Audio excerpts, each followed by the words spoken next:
The double-slit interference interactive calculator solves for various parameters in Young's double-slit experiment. Let's look at the inputs. First, there's a calculation mode dropdown, where you select what to calculate. Your options are Calculate Fringe Spacing Y, Calculate Wavelength Lambda, Calculate Slit Separation D, Calculate Angle to mth bright fringe theta, Calculate Maximum Order Visible M max, and Calculate Position of mth fringe. For this demo, I've selected Calculate Fringe Spacing Y.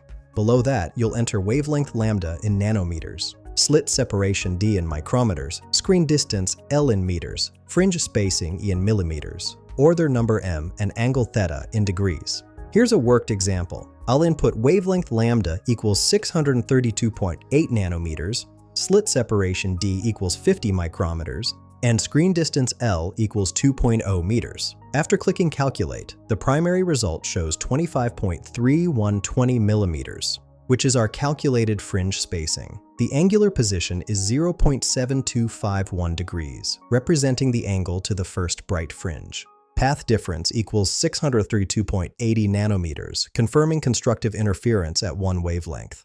The status shows valid, meaning all parameters are physically reasonable. This tool streamlines optical system design calculations. Find the link in the description below.